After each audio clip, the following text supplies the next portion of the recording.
Hello दोस्तों, कैसे हैं आप लोग। सना कमर क्लासेस के इस YouTube चैनल में आपका दिल से स्वागत है। थंबनेल देख करके आप लोग पता लगा लिए होंगे कि आज हम क्या पढ़ाने वाले हैं। जी हाँ, आज हम प्लासी के युद्ध के बारे में बताएंगे।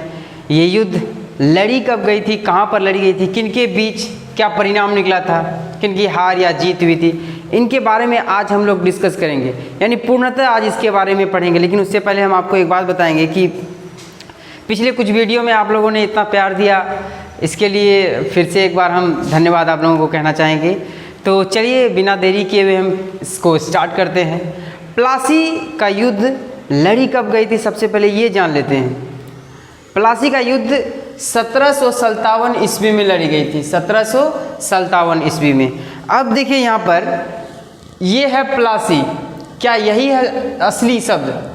लेकिन नहीं, ये शब्द असली नहीं है। एक होता है ये प्लासी, ठीक है, एक हुआ ये और एक ये प्लासी। ये है अंग्रेजों की देन, ये प्लासी शब्द है अंग्रेजों की, और ये प्लासी असली जो है ना शब्द, ये है प्लासी, ठीक है। ध्यान रखिएगा, ये प्लासी इस जगह का नाम कैसे पड़ा, पहले इसको जान लेते हैं। प्लास नामक लाल खूबसूरत फूल पाए जाने के कारण इस जगह का नाम प्लासी पड़ा। और ये प्लासी जो है ना भागीरथी नदी के किनारे अवस्थित है। कहाँ पर अवस्थित है? भागीरथी नदी के किनारे। प्लास फूलों का गुलाल बनाया जाता है, ठीक है, जो होली में इनका प्रयोग होता है। तो चलिए, प्लासी जो है, हम बताए अभी कि ये जो प्लासी है ये अंग्रेजों की देन है। अंग्रेज कहते हैं ना कि मतलब अच्छे शब्दों को बिगाड़ने का इनके पास हुनर होती है, अंग्रेजों के पास। तो ये प्लासी असली है और ये अंग्रेजों की प्लासी है। तो इन्हीं को देख करके इन्हीं से मतलब लिया गया है प्लासी का युद्ध, ठीक है। अब जो है प्लासी का युद्ध किनके बीच लड़ी गई थी? तो सिराजुद्दौला और बंगाल के जो गवर्नर थे उनका नाम था रॉबर्ट क्लाइव, उन्हीं के बीच ये युद्ध लड़ी गई थी। तो इस युद्ध मतलब कब लड़ी गई थी? 23 जून 1757 ईस्वी को लड़ी गई थी, ठीक है। अब बता दें कि सिराजुद्दौला जो है, उनसे पहले जो नवाब थे, बंगाल के नवाब कौन थे, पहले उनके बारे में जानते हैं।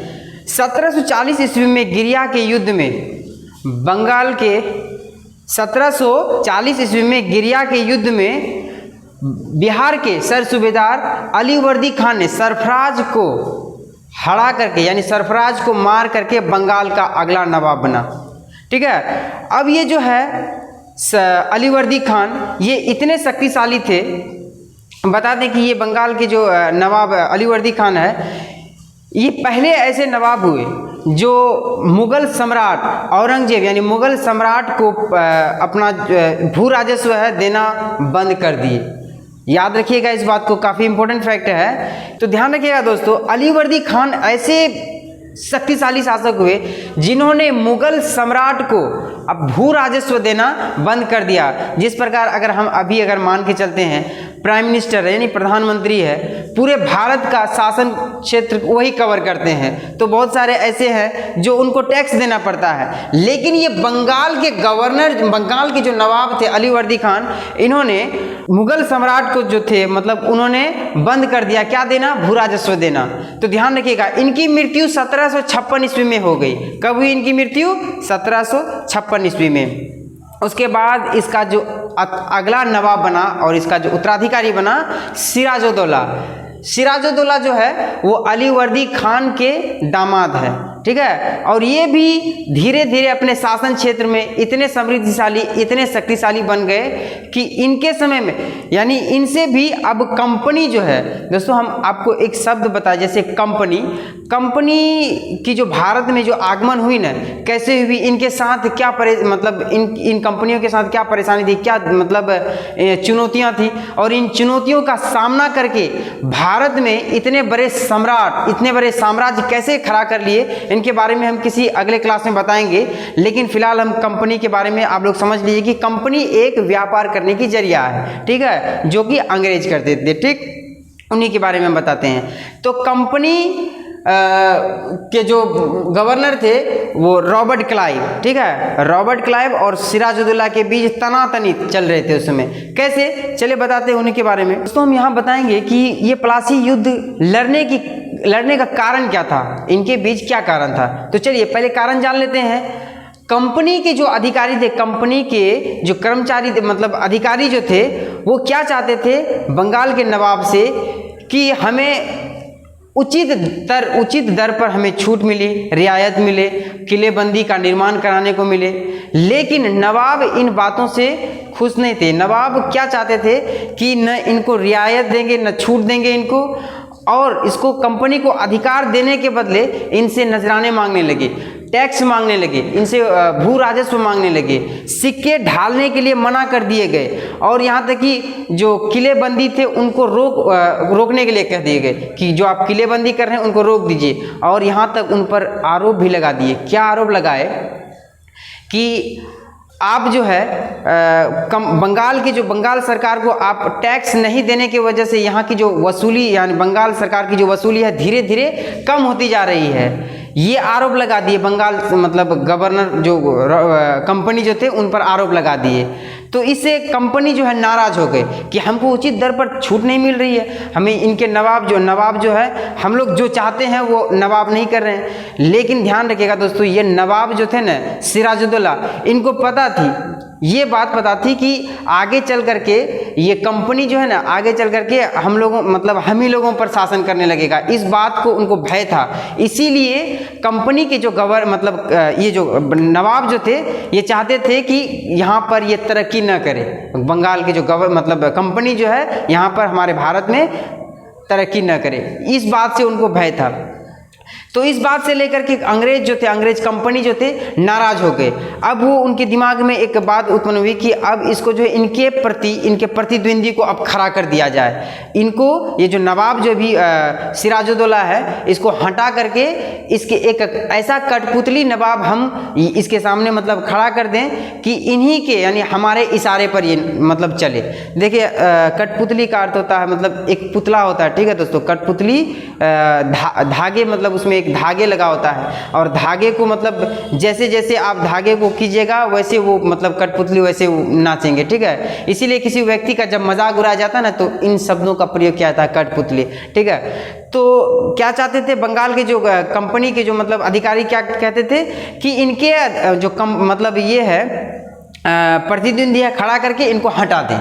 लेकिन यही बात उन्होंने तो प्रयास किया, ऐसा करने का प्रयास किया, लेकिन ये असफल हो गए। यही बात बंगाल के जो नवाब थे उनकी कानों में जा पहुंच गई ये बात कि ये जो है षड्यंत्र रच रहे हैं हमको हटाने के लिए पद से। तो उन्होंने डायरेक्ट चेतावनी दे दी। उन्होंने कहा कि आप जो हमारे बंगाल की जो राजनीतिक व्यवस्था है इन पर आप टांग अड़ाना बंद कर दीजिए, ठीक है। इन पर और आप जो किलेबंदी कर रहे हैं उनको बंद कर दीजिए। और यहाँ तक उन्होंने ये भी कहा कि आप भू राजस्व को भी चुकाएं। लेकिन इस बात से कंपनी सहमत नहीं थी। कंपनी कह रहे थे कि नहीं, हम ऐसा नहीं करेंगे, क्योंकि कंपनी भी जो है ना उस समय शक्तिशाली कंपनी भी थी, क्योंकि बंगाल तक ही सीमित नहीं, मद्रास वगैरह इस सब में भी उन्होंने अपने शासन को बढ़ा दिए थे, अपने कंपनी क्षेत्र को बढ़ा दिए थे, ठीक। तो इस बात को नहीं मानने के कारण बंगाल के जो नवाब है इनके यानी कासिम बाजार में अंग्रेज फैक्ट्री में धावा बोल दिया। लगभग 30,000 सैनिक को लेकर के कहाँ पर, कासिम बाजार में अंग्रेज फैक्ट्री में धावा बोल दिया। और उन उस गोदाम में जितने भी अधिकारी, जितने भी कर्मचारी काम कर रहे थे उनको गिरफ्तार कर लिए, उनके हथियार छीन लिए, और उनसे उनके गोदाम जो थे उन पर तालाबंदी कर दिए, और उनके जहाज को अपने घेरे में ले लिए। यहीं तक सीमित नहीं रहे नवाब, यहीं तक सीमित नहीं, बल्कि अपने सैनिकों को लेकर के कलकत्ता की ओर, उनके किले की ओर बढ़ने लगे। और वहाँ पर उन्होंने किले में जा कर के वहाँ पर भी उन्होंने धावा बोल दिए। और इसी दरम्यान आपको एक बात हम यहाँ पर रोकना चाहेंगे कि किलेबंदी जो है ना मुगल सम्राट औरंगजेब के ज़माने में इन्होंने अच्छा खासा किलेबंदी कर लिए थे। कहा जाता है कि उस समय उन्होंने अंग्रेज कंपनी के जो अधिकारी थे औरंगजेब के कुछ अधिकारियों को कुछ अधिकारियों को रिश्वत दे करके 3 गाँव को खरीद लिए थे। उनमें से एक मुख्य गाँव था कालिकाता, ठीक है, जो बाद में कलकत्ता प्रचलित हुआ, और अभी वर्तमान में तो उसका नाम कोलकाता है। उन्होंने कंपनी को वहीं से अपनी नींव वहीं से कंपनी को चलाने का एक जरिया बना लिया। अब देखिए वहीं पर जाकर के नवाब कब्जा कर लिए। तो बहुत ही सोचने वाली बात है कि अंग्रेज़ों के हाथ से ये निकल गया। इसी दरमियान एक बहुत बड़ी घटना घटी, काल कोठरी की त्रासदी, यानी जिसको कहते हैं ब्लैक होल ट्रेजेडी। ठीक है, इसमें कहा जाता है कि 146 अंग्रेजों को एक कोठरी में बंद कर दिया था 20 जून की रात को। 1757 को 20 जून को इन्होंने क्या किए कि एक कोठरी में 146 व्यक्ति को बंद कर दिए और एक छोटा सा होल के सहारे से मतलब सारे व्यक्ति को उसी में कूच दिए, मतलब उसी में डाल दिए। और जब उसके एक दिन बाद जब निकाला गया तो उनमें से केवल 23 व्यक्ति ही जिंदा बचे थे, बाकी सभी लोग मर चुके थे। और ये घटना जो है ये बात चली गई कहाँ, मद्रास। और वहाँ पर कंपनी के जो अधिकारी थे, कंपनी के अधिकारी काफ़ी ज़्यादा गुस्सा हो गए और कंपनी जो जितने भी उनके सैनिक थे उनको आदेश दे दिए कि ठीक है, अगर हम लोगों से ये पंगा ले लिए हैं तो अब हमें क्या करना चाहिए, उनसे मुकाबला करनी चाहिए। तो इन्होंने क्या किए, अपने सैनिकों को बंगाल भेज दी। और बंगाल भेजने के बाद इन मतलब कंपनी को और भी मतलब जो जहाज़ की जो बेड़े थे उनकी भी इनको सहायता मिल रही थी। और ये आकर के यहाँ आने के बाद और उन सैनिकों का जो ये कर रहे थे, लीड कर रहे थे रॉबर्ट क्लाइव। इन सैनिकों का लीड कौन कर रहे थे, नेतृत्व, तो रॉबर्ट क्लाइव कर रहे थे। यहाँ आने के बाद रॉबर्ट क्लाइव इनके साथ बातचीत किए, नवाब के साथ बंगाल के। बहुत दिनों तो मतलब कुछ दिनों तक चली इनके साथ सौदेबाजी, लेकिन असफल हो गए, जैसे भारत और चीन की सेनाओं के बीच बार बार होती रहती है। उसी प्रकार उसके बाद क्या हुआ कि युद्ध की घोषणा हो गई।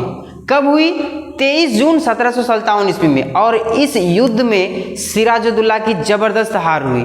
ठीक है, और बता दें दोस्तों कि इस युद्ध में कहा जाता है ना कि घर का भेदी लंका ढाए, यानी इसी युद्ध में सिराजुद्दौला के सेनापतियों में से एक सेनापति, इसका नाम था मीर जाफर, इन्होंने इनके धोखाधड़ी के कारण सिराजुद्दौला की ज़बरदस्त हार हो गई उनकी। कैसे, तो सिराजुद्दौला को मतलब कंपनी सैनिकों का जो नेतृत्व रॉबर्ट क्लाइव कर रहे थे, उन्होंने इनको ये कहकर अपने हाथ मतलब अपने तरफ मिला लिए अपने मतलब इसमें क्षेत्र में कि आप जो है अपने सेना के टुकड़ियों को लेकर बैठ जाइए, और मतलब जिस दिन युद्ध होगी उस दिन अपने सेना के टुकड़ियों को लेकर बैठ जाइए और हम मतलब आपको बंगाल का अगला नवाब आप ही को बना देंगे। और वो लालच में आ गए और वो अपने जिस दिन युद्ध हो रहे थे उस दिन अपने सेना को लेकर के, यानी सेना की टुकड़ियों को लेकर बैठ गए, जिस कारण सिराजुद्दौला की हार हो गई। और उसी दरमियान 1760 ईस्वी में बंगाल का जो अगला नवाब बना वो कौन बना, मीर जाफर। ठीक है, और मीर जाफर को बना दिया। अब ये मीर जाफर जो है कंपनी के एक कठपुतली के समान, मात्र एक कठपुतली बन चुका था। जो कंपनी कहते थे उन्हीं के इशारे पर ये चलते थे। और यहाँ तक कंपनी इनको ये कह रहे थे, कंपनी के अधिकारी, कि आप जो है निजी तोहफे के तौर पर कंपनी के जो अधिकारी हैं, कंपनी के जो कर्मचारी हैं, उनको आप कुछ मतलब संपत्ति दीजिए, धन दीजिए, और यहाँ तक कि ज़मीनें भी आप दे दीजिए। ठीक है, इस बात से बार बार उनको तंग करने लगे, लेकिन ये परेशान हो गए। अब इन्होंने देने से मना कर दिए। बाद में तंग आने के बाद ये मना कर दिए कि हम इतना नहीं दे पाएंगे। तो इन्होंने इसको क्या कर दिए, पद से हटा दिए। पद से हटा देने के बाद इनका अगला नवाब जो बना, इन्हीं के दामाद मीर कासिम को बंगाल का अगला नवाब बना दिए।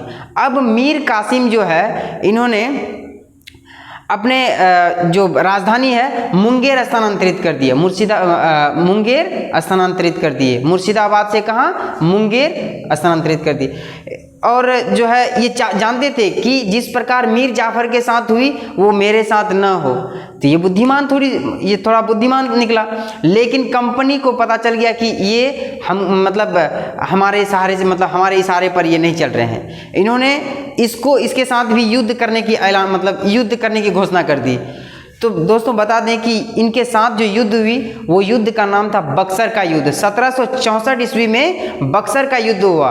ठीक है, और इस बक्सर के युद्ध में भी मीर कासिम की हार हो गई और इसका नेतृत्व जो कर रहा था इस युद्ध अंग्रेज कंपनी की तरफ से हेक्टर मोनरो कर रहे थे। ठीक है, तो इस तरह से ये ऐसी मतलब ये कारण थी। अब आपको बता दें कि जो कंपनी जो थे, कंपनी के जो गवर्नर थे रॉबर्ट क्लाइव, इनके बारे में कहा जाता है कि बंगाल के गवर्नर को बार बार कहने लगे, तंग करने लगे कि हमको अब भू राजस्व दीजिए। अब इन्हीं पर राज करने लगे, खास करके कंपनी के मतलब जो अधिकारी थे। लेकिन अब आपको बता दें कि इनकी परिणाम क्या निकली।